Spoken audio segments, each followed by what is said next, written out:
Hey everybody! Are you with me when I say life can be amazing at times, but it can also be extremely challenging? I know, I've been there myself, learned some valuable life lessons along the way, and now I'm here to help you. It's no coincidence you found your way to the Relevate podcast. I'm your host, Rena, a self-proclaimed inspirer of others. Together, we're going to dive deep into raw and honest conversations with real people. My hope is that through these stories, you too will be inspired and ready to tackle whatever's holding you back or breaking your heart. Then you'll be free to live a life of purpose and true fulfillment. I promise it's possible. Let's relevate.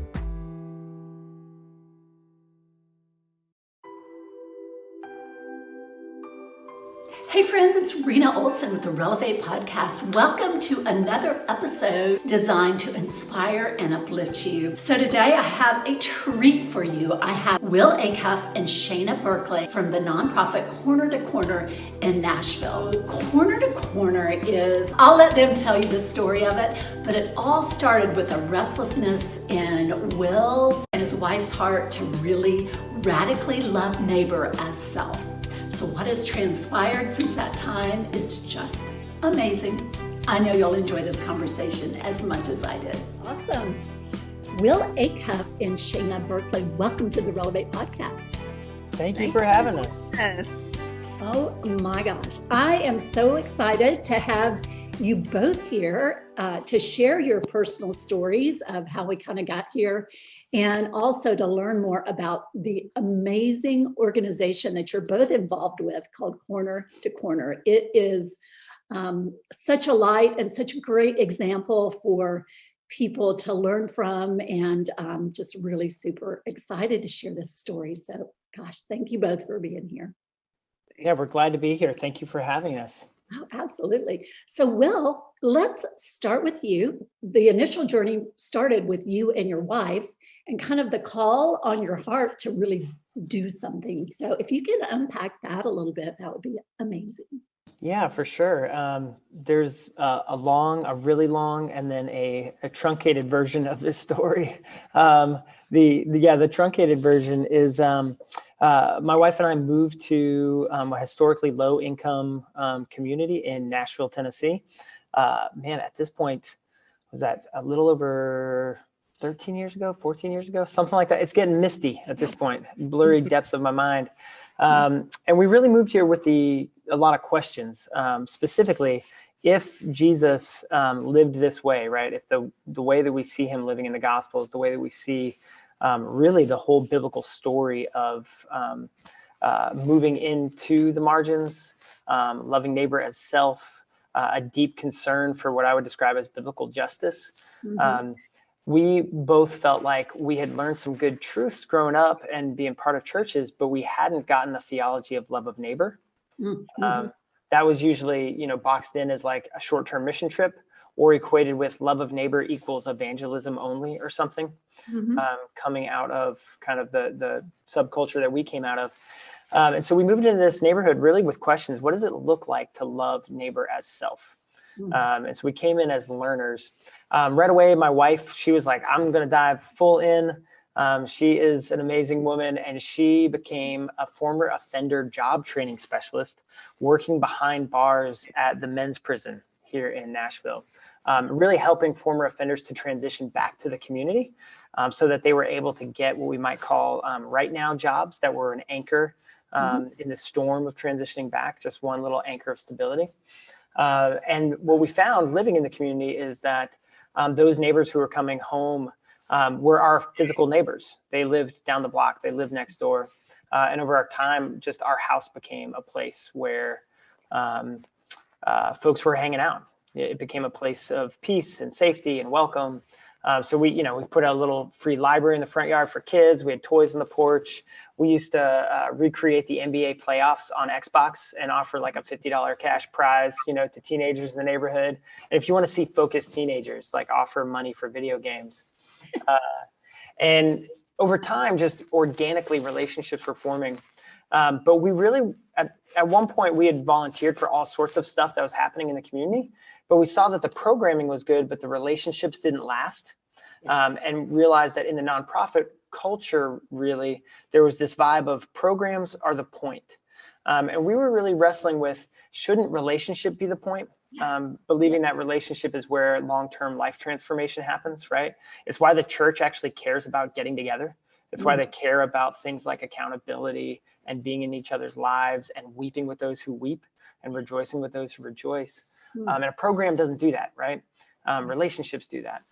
And so we were planning and praying back in 2011 about whether the Lord, is calling us into starting something. And we felt affirmed in that. And so now 10 years ago, we launched Corner to Corner with a bunch of different kind of things in the DNA of the organization that we can get into. But one of the biggest ones was we are going to do this in partnership with the community. And so we went to our local rec center and said, hey, what can we do together? And just started having these kind of dialogues and learning sessions versus what, the historical kind of vibe, especially in Christian nonprofits, which has been like, I'm going to build a building or I'm going to build the thing and then I'm going to market to the community to come to us, and it's usually on our terms. We started from the other kind of posture of what are we going to do together?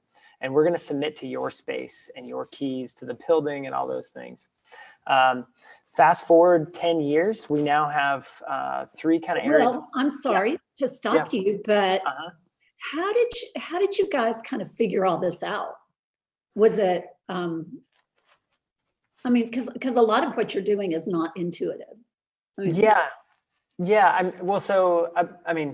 Big credit to, we were involved in a local church that was very focused on local ministry in terms of, Shana just pointed out that my mic is rubbing. Let me see if I can. Thank you, Shana. I was trying to do it on a break, but didn't happen. We were part of a church community that really felt like your time and your treasure should be going to your local community. And they would say that from the pulpit all the time. Like, we've got 2 zip codes that our stuff is going toward. So that was really important in our framing. And then the Christian Community Development Association, John Perkins and that crew of leaders, Tiffany and I got really involved, reading the books, going to the conferences, really trying to learn. And the heart posture of, we need to step away from more of like a paternalistic mindset, and some would even say a colonial mindset of like, we could fix this if you just listen to what I say. And it's a little bit like, from a business standpoint, it'd be like you saying, I don't need to listen to my clients. I just tell them what to buy and they buy it, right? No business has ever succeeded with that posture, right? But in a lot of ways, that was the posture of ministry that we were seeing. And so, several wise people that we were able to sit at the feet of. And then realizing really early on that there are things that can move at the speed of business or the speed of efficiency, right? Like, you want to have a good chart of accounts or a functioning board, right? But other things need to move at the speed of relationship.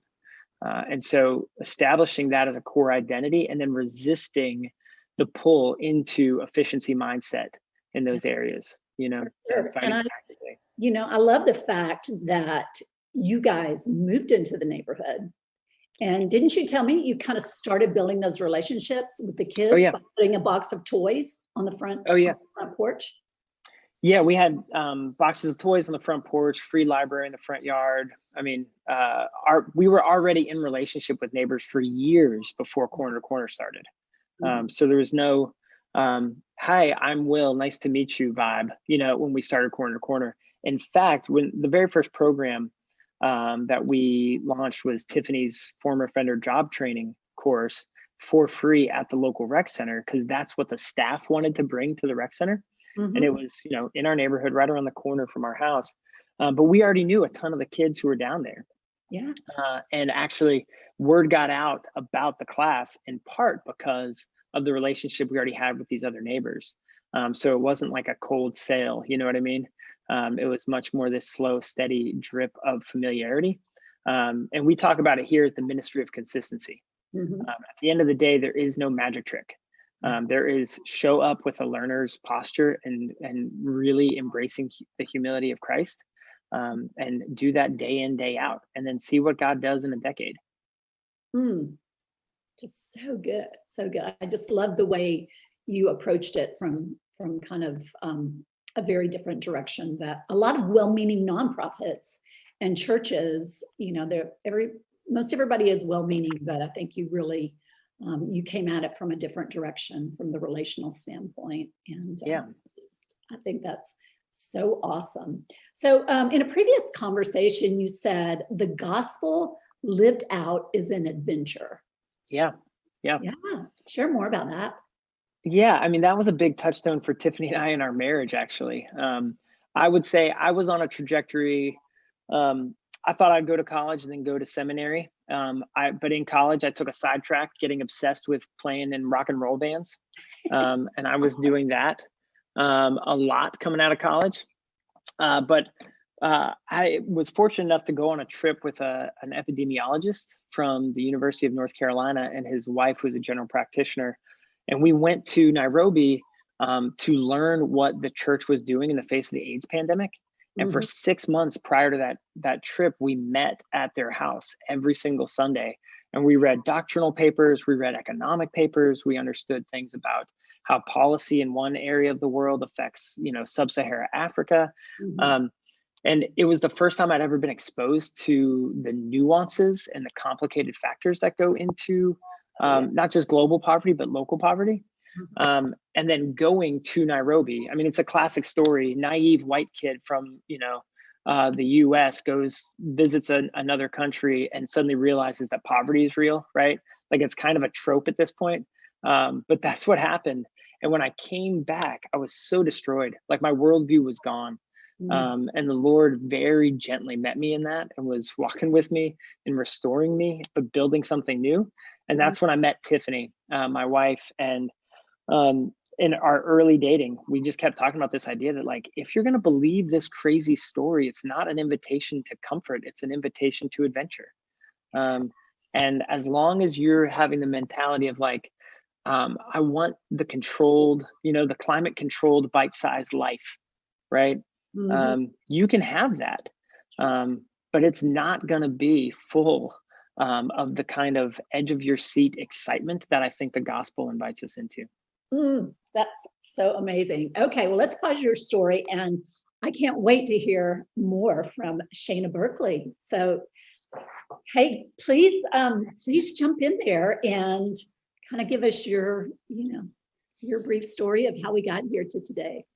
Well, I was, born on a plane as my mom was jumping out of it. No, I'm just kidding. I got to make it exciting comparatively to Will's. No, I'm actually from Atlanta. I am the youngest of three and have always been a pretty autonomous child to my mom's, credit. She really helped me out there. But, and when I was probably about 13, I just felt like God was telling me like, it's more to life than this very comfortable, happy childhood. And not necessarily in the sense of discomfort, but I had done it all. I had older siblings. So it was the thing of, I was in the homecoming court in like 9th grade. I had done all the things and I was like, I need something different. And Mom was like, what is it that you need? So we started looking at different schools. And I decided to go to a college prep boarding school in Chattanooga called the Baylor School. And that is really where I grew a relationship with God on my own. I was not necessarily under my mom's roof, but I obviously had to follow her rules and went to church and kind of learned about who God was for myself and was gaining this independence and this voice, and really learned about the type of woman that I wanted to be and the type of leader that I wanted to be, and had lots of opportunities to either shrink or to really flourish. And, and God kind of gave me the confidence in that to really flourish and to speak my mind and to say how I felt, and after that, I went to college, I went to Vanderbilt. That's how I got to Nashville. And my senior year of college, I was like, okay, what am I going to do after I graduate? What am I actually going to do? And so I decided to try law school. I was like, I'm just going to try it. If I don't like it, my mom was like, you don't have to stay. The thing I love about my mom is she never made me feel like any decision was finite. She always was like, you can change your mind. You don't have to be what everybody wants you to be. I want you to just figure out who you are. So I went to the Belmont College of Law and graduated law school. passed the bar, practiced law for a couple of years. And when I was practicing law, I found that I was kind of lonely. I was the youngest person that was at I worked for the state of Tennessee. I was the youngest person there. Everybody else was married with kids. And if they hung out, it was couple dates or play dates. And I was like, I just got a law school. I need friends. I want to go out and have a good time. And so I did what everybody does, right? I made a New Year's resolution to work out. So I went to, that's like the thing to do. Yeah. So I was like, all right, I'm going to work out. I went to the gym, and of course you need good music. So I sat down to turn on the playlist, and some kind of way I found myself on Facebook, which is literally what happens normally. If you let yourself get a little idle, you'll end up on social media. And I saw an ad from Mignon Francois, the Cupcake Collection, about a business class. And I was like, well, that kind of sounds cool, because the way that I was actually creating community at my job was people would come to my office every day to see what I was wearing. They liked my outfits. They were surprised at how high my shoes were. You know, I was not a navy suit kind of girl. And so we are still surprised. Yeah, we're still surprised. See those shoes. Yeah, I have a bunch of them over here, you know. But yeah, I'm always, wanted to just be myself. I was not the navy suit kind of lawyer. I was the pink heels. And so that's kind of how I made community at work, was just wearing not outrageous stuff in the sense of inappropriate, but really bold things that nobody in my office would wear, and they were always impressed with. And so I decided I was going to start like a business. I was like, I'll start like a fashion business or something. And I enrolled in Corner to Corner, and I took the class. Will was actually my facilitator, and Will and a woman named Cookie. And they taught me about business, but more so about community and loving well and being thoughtful in your decision making. And I was already a pretty legalistic, logical kind of person, because that was my day job. But this really incorporated that plus creativity and that plus fun. And my classmates were awesome. And so after I graduated from that program, I was still growing my business. I still have a business called The Fashion Chase. And then I started volunteering with Corner to Corner, just doing some videos and sharing news. And I enrolled so many people in the program because I would talk about, like, you guys should do this. And professional people were like, oh, I never thought about, having a side hustle. And I have a lot of friends who were single and had a lot of downtime and were really trying to find community identity. And so that was a good way for them to get connected. And then Will was like, do you want to go to lunch? And I don't care how much money I make, I'm always down for a free lunch. So I'm like, yeah, let's go. That was her first mistake. Not been making them every day since. And so he took me to lunch, and he asked me about my story. And I was like, this is interesting. But I told him about, how I kind of found God and where I am with that love walk and what I like about my job and what I dislike. And we had a full conversation. And then he said, well, I've been praying about, maybe you taking over the Academy. And in my mind, I was thinking, he can't afford me. I am not an affordable kind of person. And so I did what every good Christian does. I said, let me pray about it. Yeah. And so we went on and had lunch. And that, by the way, let me pray about it is Christian context for no, but I just want to be polite. Yes, that's what Christians say. And then you say after that the Lord didn't lead me to this. That's really You blame your decision on God. Yep. Exactly. Totally. Exactly. Yeah, and I was sure. I had only been practicing law for maybe 3.5 years. I was sure that God would say no, because I have student loans. I have, and law school was not easy. I worked my butt off in law school to get good grades, to get a good job. And I was just sure that God wouldn't want me to abandon that so soon. So I did pray about it because I was sure of his answer. I told my mom. She was like, oh, that's interesting. That's nice of him to think so highly of you. We're going to pray about it. God's going to say no. Everybody's going to move on. And after I started praying about it, God started showing me places at my job that I was discontent and I didn't like, and I had gripes. And I'm not a complaining type of person. I'm definitely a problem solver, but I just felt like a complainer and I was like, God, what is going on? Mm-hmm. So I went to my boss at where I practiced, because her and I were also friends. And I was telling her, like, I think God is wanting me to do this. And I don't know why. I don't know if I'm making the right decision. And she told me, if you get there, you hate it, I'll hire you again. You're a good lawyer. You know what we do. I'll rehire you. So if you I want didn't know that at the time, by the way. Yeah, This conversation would have felt deeply insecure for me. you don't show all your hands at the same time, There you go. all your cards at the same time. But yeah, I was a lawyer. We always have a plan B. So I go to her and I talk about it, and she's like, "I'll rehire you. You know, you're easy, you're flexible, blah blah," and kind of just made me feel like life will go on and you'll have something to do, because I have bills to pay. Okay, I couldn't just in my mind I couldn't just walk on this limb. Anyway, so I quit my job, my law job, in January of 2019. I started with Corner to Corner January 15th, and a couple weeks ago I celebrated 2-year work anniversary, and I always see her and she's like, "I guess you're not coming back, huh?" I'm like, "Nah." I think I'm good. But so that really is kind of what brought me around to Corner to Corner. And it was, in hindsight, I see a lot of God winks in that, but it wasn't, I'm not from Nashville. So it wasn't that God was kind of tilling the soil of community work or helping me understand community work. I think it was the fact, for me, it was the opposite, that God constantly took me into places where I felt uncomfortable, where I was the only Black person, I was the only woman, that I constantly had to remind people of my intellects or my ability.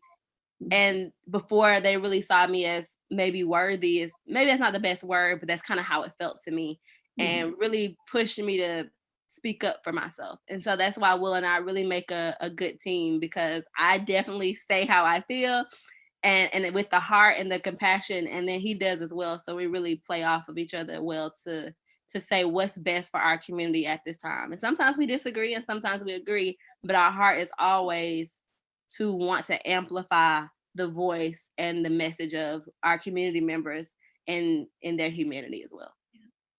Well, and, just, the state of our country and the racial tension that exists. I mean, it's so heartbreaking for so many of us. And I just think what you guys are doing at Corner to Corner is a model of what is possible for other communities. So it just makes me so excited. I mean, super cool that it's there in Nashville.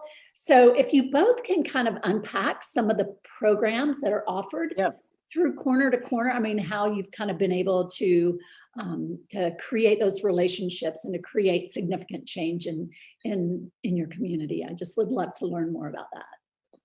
Yeah, for sure. I'll give a little bit of background and context, and then Shana can go in detail on the Academy. But we started out of that rec center, with a relationship focus. And so we were really fine with things moving slowly and organically. And this was my wife still had her day job in the prison. I still had my day job in tech. I was going to seminary at the time as well. So we had lots of things. Side hustle. What'd you say? Yeah. So it was your side hustle in the beginning. Yes. This was our, we were funding it out of our own, salaries from our day jobs. But what ended up happening is very naturally we kind of coalesced around economic equity and educational equity, with an underlying theme of spiritual growth. And so what I mean by that is on the educational equity, it was finding fun ways to help the kids fall in love with reading, not trying to replicate what was happening at school, but really sparking a love in reading, and experimenting with that, really. Like starting from day one going, oh, we're just doing one-on-one reading tutoring. Wow, this is failing. What else could we try? Figuring out what worked. And where we've come to now on the education side is we've got two, what we describe as like marquee programs, Script to Screen, which helps kids fall in love with reading through their love of movies. They watch Black Panther and read the script at the same time, connecting the dots that this thing they love started on the page. If you've ever seen like a 4-year-old see a magic trick for the first time, this look of like shock, like this exists in the world. These junior high kids who are usually like, if you've been around a 7th grader lately, they are like, I've seen it all. I'm so jaded, right? They have this moment where they're reading dialogue and then it happens on the screen and they're like, what? That just happened? And you see this joy start to form. And then we teach them how to write their own scripts, rising, falling action, character development. We bring in all these talented creators from Nashville to teach them about the cameras and the lighting techniques, and they write their own script. And then produce their own short YouTube movie that ends with a red carpet premiere. It is so much fun. And then we have another program called Hope Bakes, where we use the kind of small galley type kitchens that are at a lot of the local rec centers and family resource centers to teach kids sneaky math skills while they follow recipes and make things like Taki brownies, which if you're an adult, I would not recommend that you try a Taki brownie. But again, if you're in 7th grade, you're like, this is the best thing in the universe. And they get to work with each other, learn about the kitchen, develop kitchen independence, while at the same time developing, their math and reading skills. So on the education side, those are the programs, but the why behind that, hands-on, interactive, yes, creativity. It's not just all like knowledge. It's I love that. Yeah, and really where that's coming from, so we're big into research and data. Part of my previous life was I was a research analyst at Duke University for a number of years, and we've brought that into our work. And there's a lot of debate about the best way to teach a kid how to learn in the education system, but there is near universal agreement on the idea that if you can help a kid fall in love with it and gain their interest, then all the other stuff is going to naturally build and flow. And we just know that from our own experience, right? If you love something, you do more of it. And so we are trying to do that on the education side. And specifically because right now in Nashville, 2/3 of our publicly educated kids are not reading at grade level. This is a massive literacy crisis by any measurement. And simultaneously, literacy is the biggest predictor, educationally at least, of whether a kid will get caught up in the school to prison pipeline.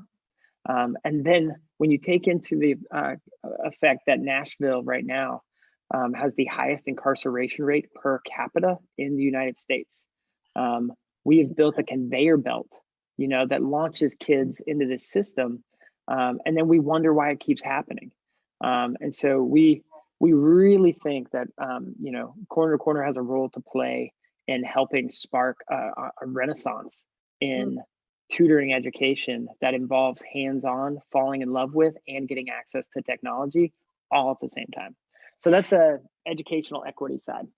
And then the economic equity side really formed from that former offender job training, right? Again, if we go back to love neighbor as you love yourself, right? Most of us, if we're being honest, would say we're pretty obsessed with our own economic future. And Jesus doesn't say, don't. He says, love yourself, love your family, but apply that same dedication to your neighbor. And so in Nashville, like most cities, we have major income inequality that fall along historic neighborhood lines, racial lines. And so we're committed to developing on-ramps to opportunity for neighbors who have historically been underestimated. And when the economy really started heating up in Nashville, we put away the former offender job training because those neighbors were like, I can get a bad job on my own right now, right? Like the economy in Nashville was so good that you could get $9 an hour. But those same neighbors were saying, I don't have enough to get through the month because the city is getting so expensive. And that's when we found and licensed a nationwide curriculum that was already in use in about 80 cities.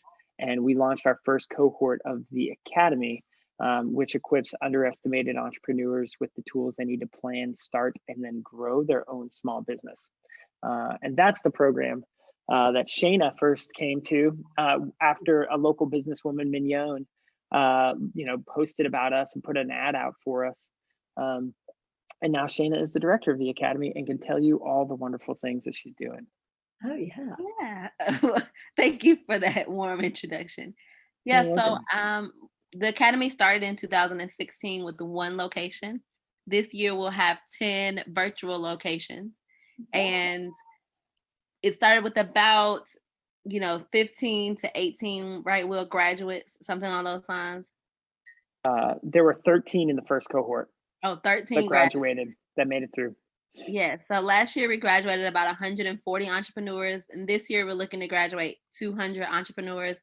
And those entrepreneurs are underestimated entrepreneurs. So again, that we believe that all people have God-given talents, drives, and passions, but they don't all have the opportunity to live out those things out loud. And so what we want to do is just create on-ramps to opportunity and lower those barriers to entry And we do that through So a I'm number of sorry, Shana, to interrupt you. So you call them underestimated entrepreneurs. Yes. Is that the word? Yes. And what that means, That's our favorite phrase, because so many of the phrases that are often used in nonprofits start from a position of pity. You know, and we think about this far more like that person who you weren't looking at them, but they're about to dunk on you, you know, kind of underestimated vibe. Yeah. Love it. Anything you would add to that, Shana? yeah. I wouldn't use the dunk analogy, but I think that's a good one.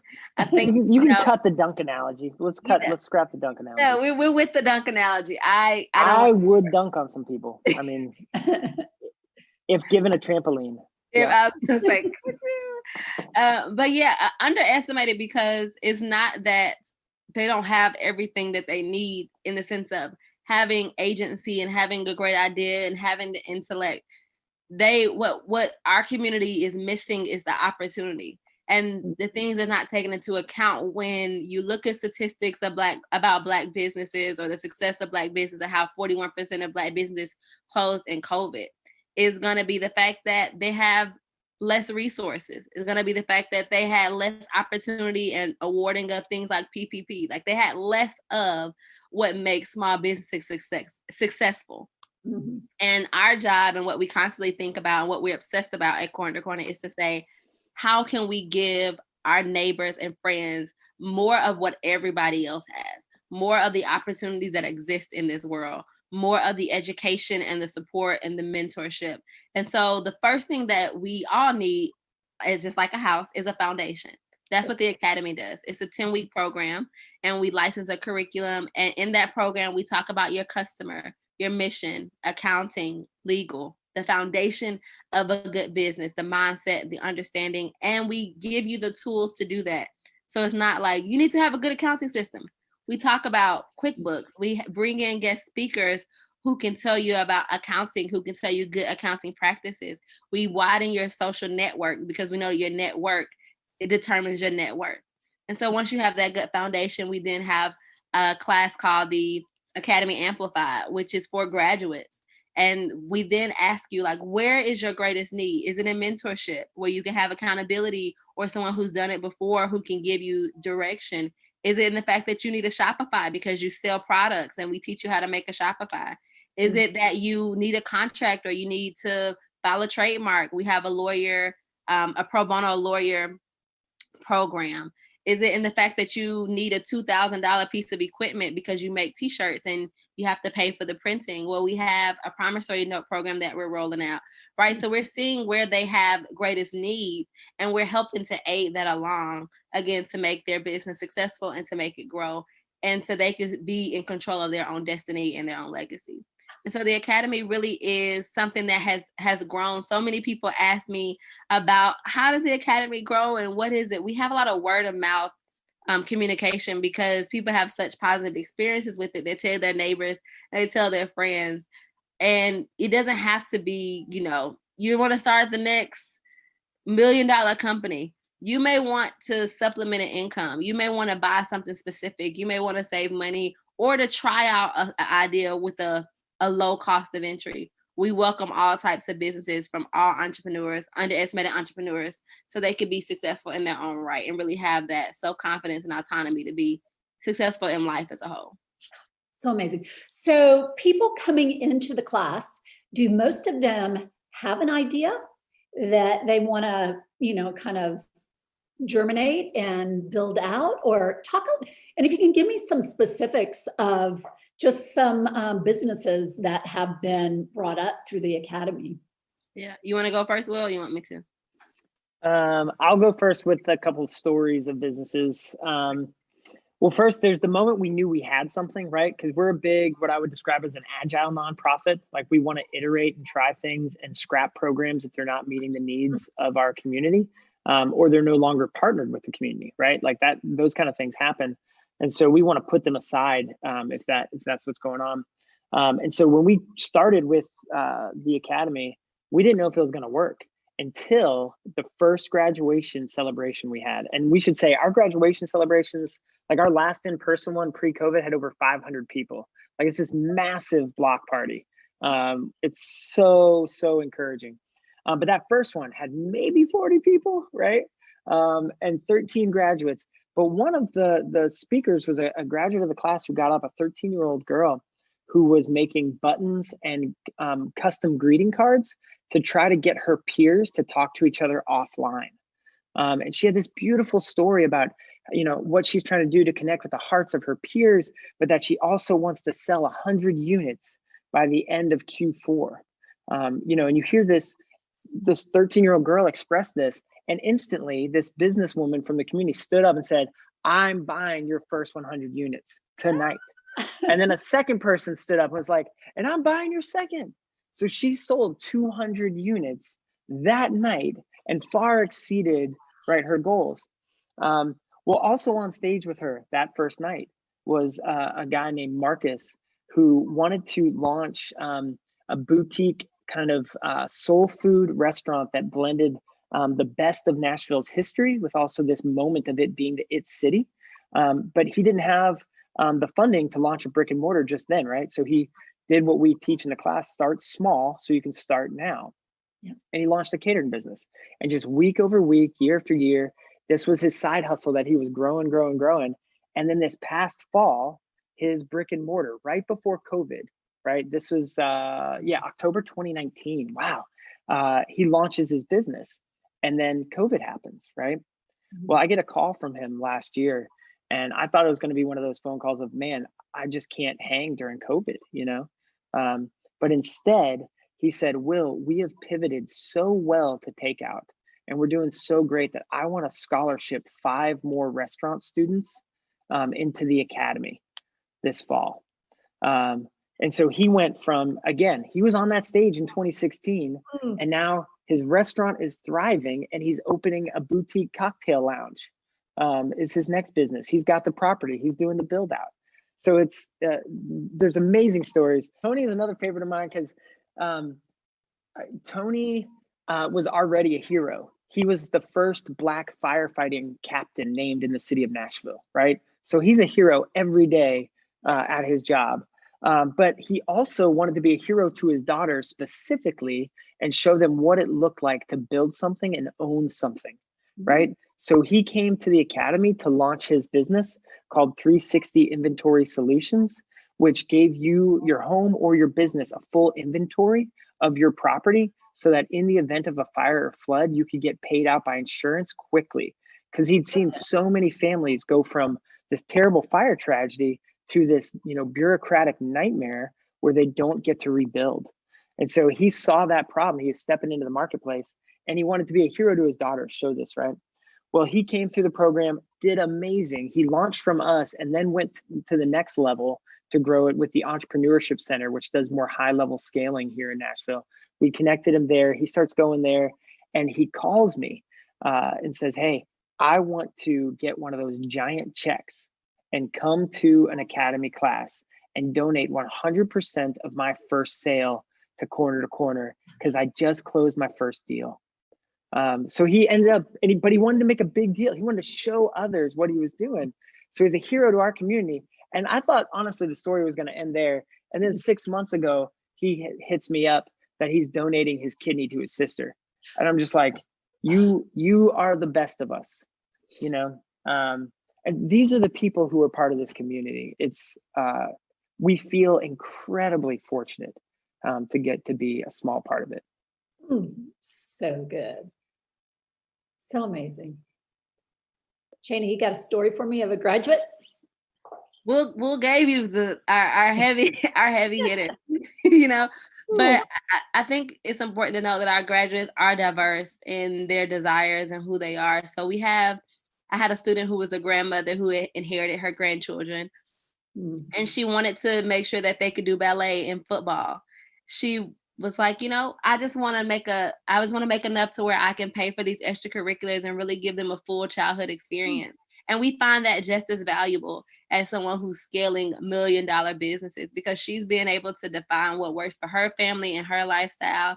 And we have women or people really who enroll in our class. I think the oldest we've had was about 70 years old. And she retired, and she decided, like, back when I was younger, she would tell me, because I was 30 and I was her facilitator, and she always laughed and was like, it's so funny to me that a 30-year-old can teach me so much. And she said, when I was younger, all we could be as Black women were seamstresses or housekeepers. And so she was actually a seamstress all the way up until 70. And she said, and now I want to do things that I want to do. I want to learn more. I want to get involved. And so that just really shows the power of community, that you're never too young. You're never too old. We had a 13-year-old, a 70-year-old. Oh, that's so cool. Really. So interested to know what the 70-year-old is pursuing as her next. She's doing great. She texts me. She not email. She texts me from time to time, but she's actually the genealogist. So she did a history of her family. And it is really challenging to do for Black families because it's hard to find information. But she did one for me, and she found a picture of my mom from high school. And she's like, is this your mom? And I was like, I don't know, actually. So I showed it to my mom. I was like, I think that is me, very long time ago. And so she's actually doing that for a lot of different, she did it for the history of her church. She was commissioned to do a history of her church. She's done it for a couple other people. So we keep in touch via text. And that is a longer process, right? But she found that is what's fulfilling to her. And she found a way to make a business doing that, and learned a lot about Black history, Nashville Black history, and really what that means to the greater nation, how we've really changed and progressed, how our country is ran, and race relations, and the things that Black people have been able to do in the country. So it's been a really fun experience to watch her uncover those things. That's so cool. So I'm sure that there's relationships and camaraderie that exist between the classes too. Oh yeah. That's probably really cool to watch that develop. Yeah, it has been more challenging in COVID, but it's great to hear people say, I loved my teachers, or I was there when a teacher actually met one of her students in person. We did like a social distance photo shoot, headshot night, so that I have some digital assets. And they were like, oh my gosh, hi.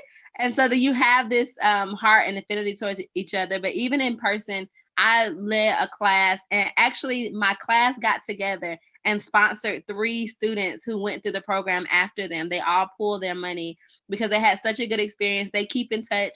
One of my students is a photographer for a balloon artist that we have who's really successful. She goes and takes the pictures for his business. So we have a lot of overlap, and people who have found community and working together in business and in friendships. Cool. So is there kind of a Shark Tank part of this program where they pitch? Will, you want to talk about the pitch contest?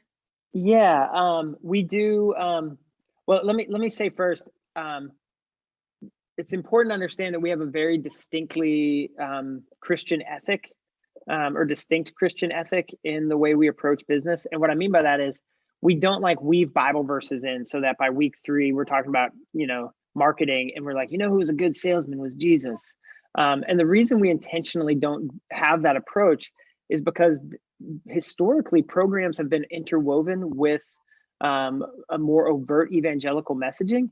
And the community has experienced that as, you want me as a mission project and not as a neighbor, right? And so we think sharing the truth about Christ is awesome, and absolutely we should be having gospel-centered conversations, but we also want to build long-term relational trust, right?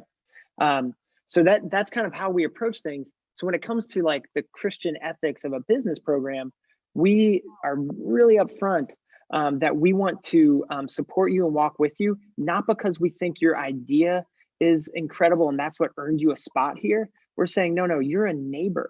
You were made in the image of God. You were amazing, period. So we want the skill set we're teaching you is for whatever idea the market responds to or that you want to pursue, right? And so that shapes how we do our pitch contest, which is not Shark Tank, like get up there, be vulnerable, and then be critiqued, right? And told, here's the 9 reasons why this thing won't scale to China, right? We instead have a pitch contest where, like I remember one gentleman, he started to lose his place and he just froze, and he's in front of 500 people, right? The most people he's ever been in front of in his life. And, instead of getting boos or awkward oh, I feel bad for him, right? Instantly, people are like, you got this. We love you. Just cheering and encouraging. And you saw his posture change, right? He went from like, I'm having this fearful moment to suddenly emboldened and lifted up by his community. And so that is what's different in the way that we encourage our community to form around each other, and then also to elevate each other with your idea, not elevate the idea at the expense of the individual. That is so awesome. And I don't know at what point business kind of got that reputation of being like cutthroat and, I got to take you down so that I can rise up. And it's not necessarily, it doesn't have to be that way.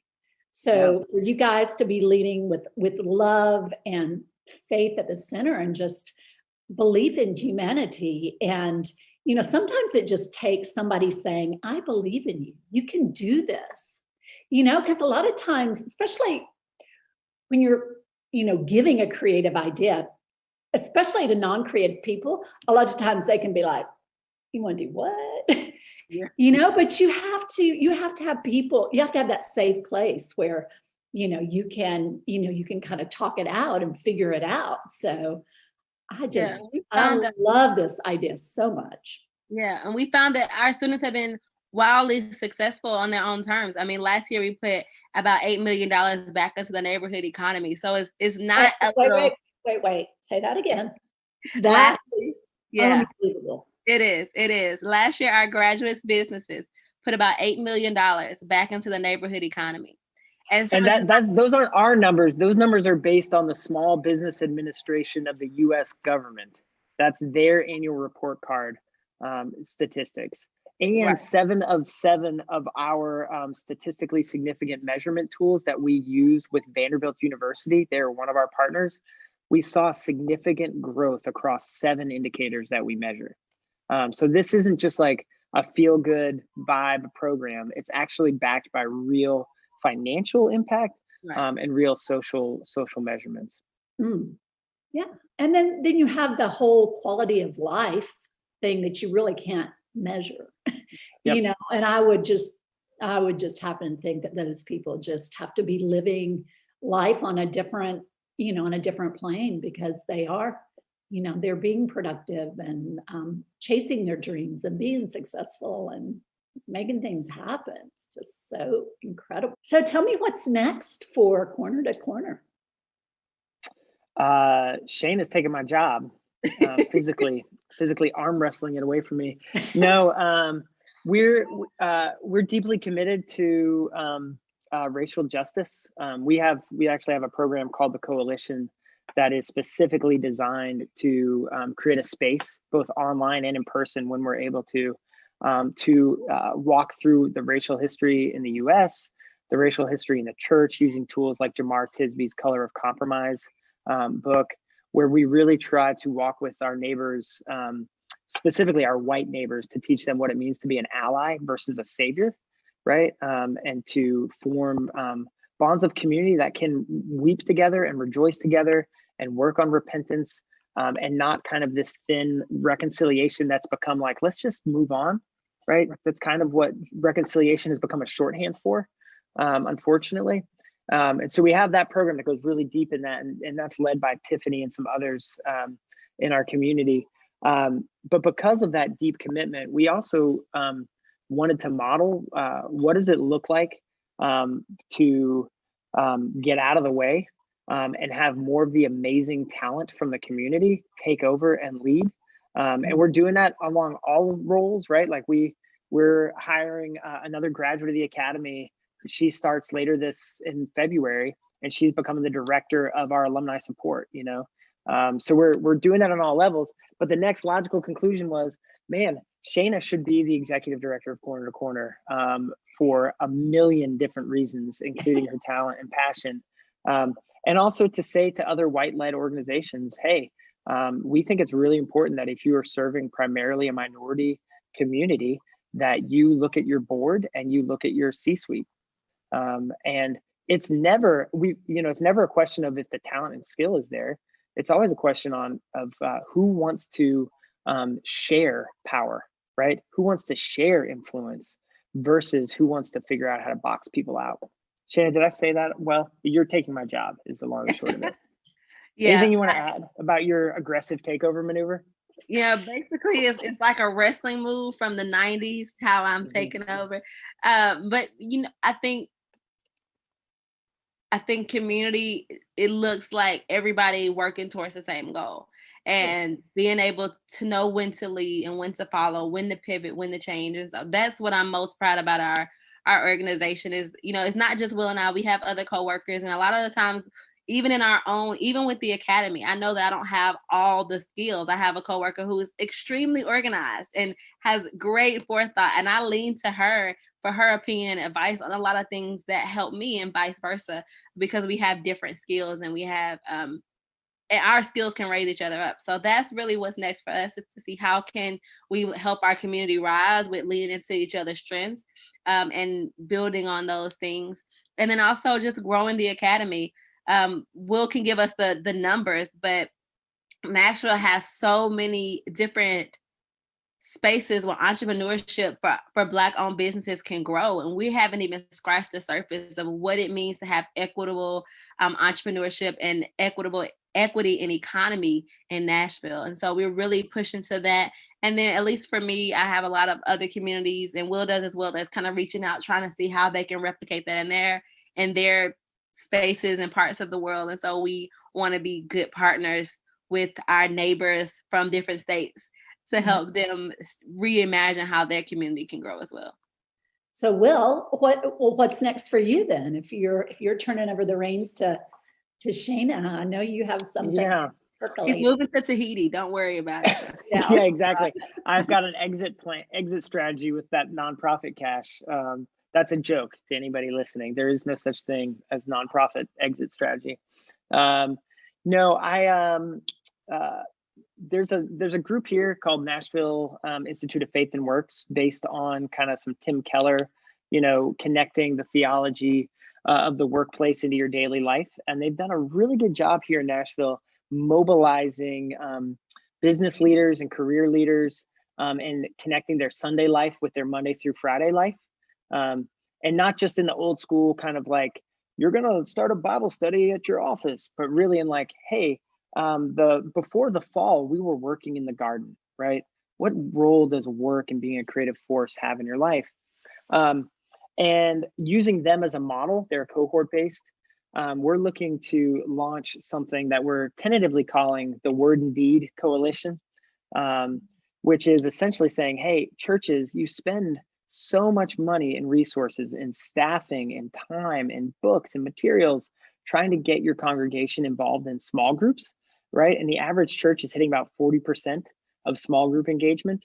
But meanwhile, those same churches maybe do once a month missions month and see 2% of their people or less engaged in weekly service to the community. And so it'd be a little bit like, Jesus gives a Sermon on the Mount and then tells his disciples to sit around and talk about his sermon while he goes down and feeds everybody, right? That's not how Jesus rolls. It's word and deed combined. Yes. And so this would be a cohort-based program where we invite church leaders and community members to go through a year-long intensive on getting a theology of love of neighbor and connecting the dots. That discipleship that's formed around reading scripture, that's one side of the coin. The other side is living that out in community action, and really connecting the dots and calling the church to what I would say is a more robust understanding and living out of the gospel. The gospel is not simply the gospel is not simply word. It is also deed. Right. So yeah. And I think well-meaning people just have a hard time. They know they should be doing that. I would think God's probably stirring in their heart, but they just have a hard time making that connection to. Absolutely. My pastor, Andy Stanley, always says, what breaks your heart? So we all have something that breaks our heart. So find that thing and get connected. Yeah. And that's, part of it is, I think we again, your average church is not assuming that people are going to form their own small groups and buy the right Bible study material, and right, they equip them to do that. They build bridges and infrastructure, right, to make sure that happens. But we don't see the same thing happen with local ministry and even international ministry, right? But our focus is going to be local. And so we're essentially saying, hey, if you want to see your people do this, let's build that infrastructure together. And so we'll see. We're in early dialogues. I'm gonna step away from executive director and just be a founder who does fundraising as well. So I can help take that a little bit off of Shana's plate while she is remodeling Corner to Corner from the ground up. With a little bling and dazzle. I'm just kidding. Sure. Yeah, exactly.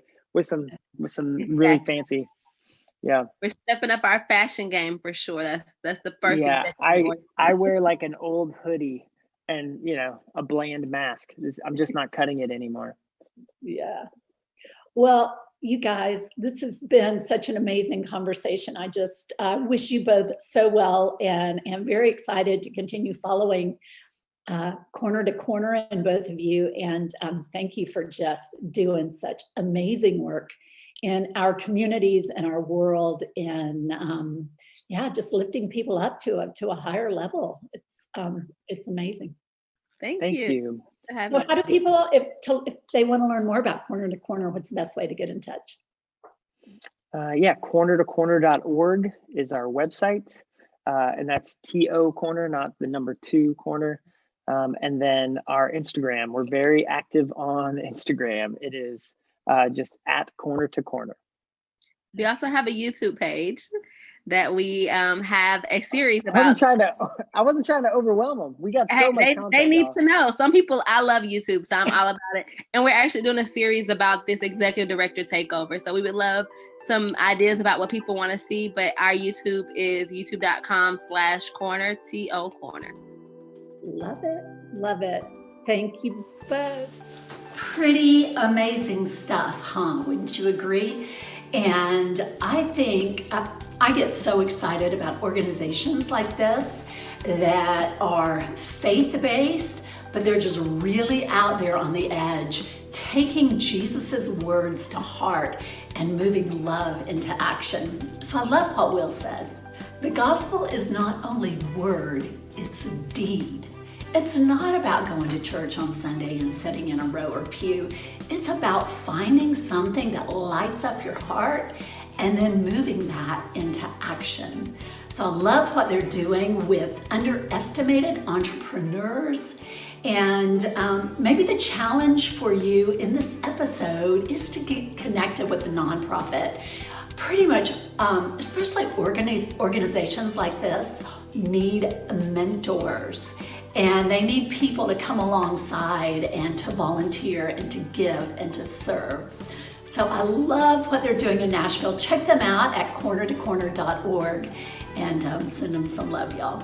I'm Rena Olson, and this is Relevate.